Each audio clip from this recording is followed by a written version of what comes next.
Anong binabasa mo, Apo?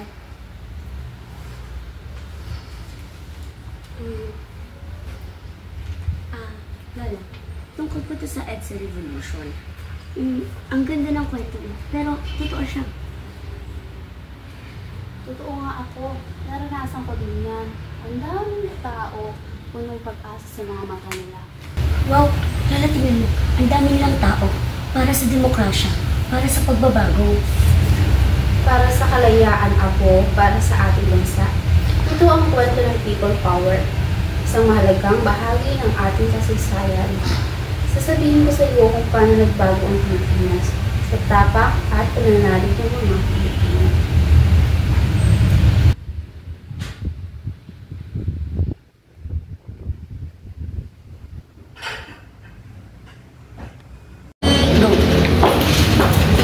Oh, halika dito, dali! Nabalitaan mo na ba yung balita? Pandaraya daw. Ay nako, hindi mabagay ang aking sabi. Pero ngayon, mas malala. Hindi na natin kayang tiisin ko. Kailangan natin tuloy. Nakakatakot naman po. Hindi po ba kayo nakatakot sa pagiging maganap? Oo nga't nakakatakot. Hindi kailangan natin kumilos para hindi na lumalang mga nagaganap sa Pilipinas. Balita ko, may rally daw sa EDSA bukas at andun sina General Enrile at General Ramos. Mapanganib yun ah. Oo nga't mapanganib, ngunit kailangan natin sumama para sa Pilipinas. Pero ano pa nga bang magagawa natin? Tapos na ang pananahimik. May narinig akong balita, nag-aanyanya si Cardinal Cesar. Aling Berta! Kanina't makinig ng radyo. May panawagan ang Cardinal Sin. Berta, halika na dito.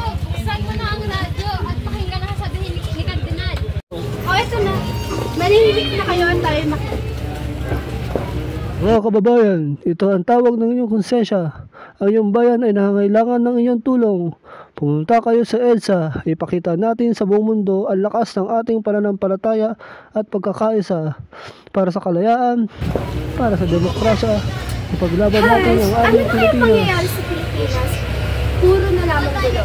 Kailangan talaga natin pumunta sa EDSA bukas para iparinig ang ating tinig.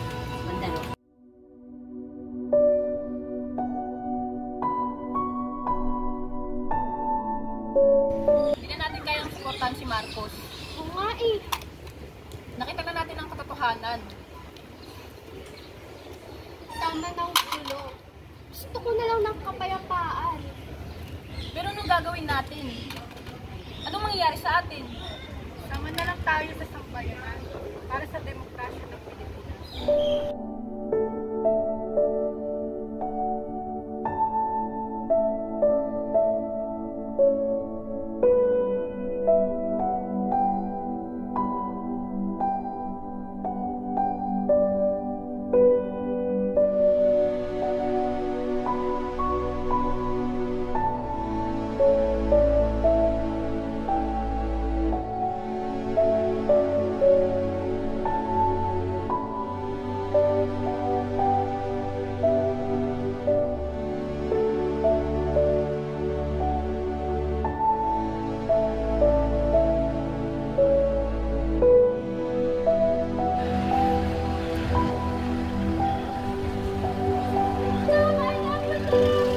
Para sa demokrasya!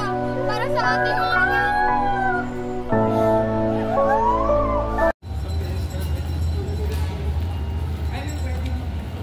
Mga kababayan, nanalo tayo sa pamamagitan ng ating pagkakaisa, panalangin at pagmamahal sa bayan. Nagtagumpay tayo sa mapang-aping administrasyon.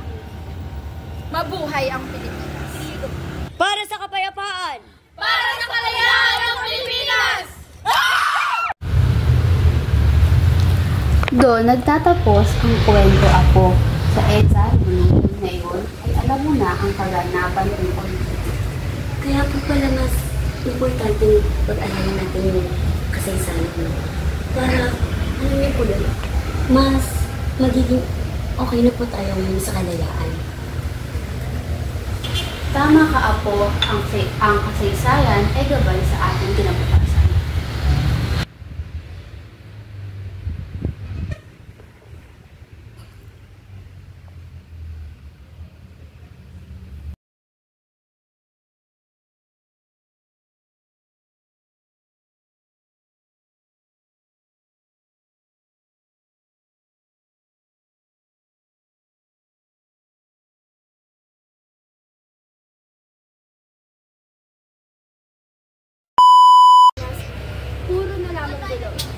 Kaya kailangan talaga natin umattend sa EDSA bukas.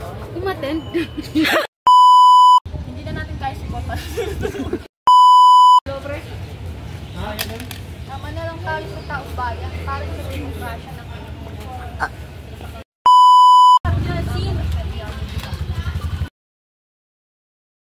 She could beat me, but she cannot beat my outfit.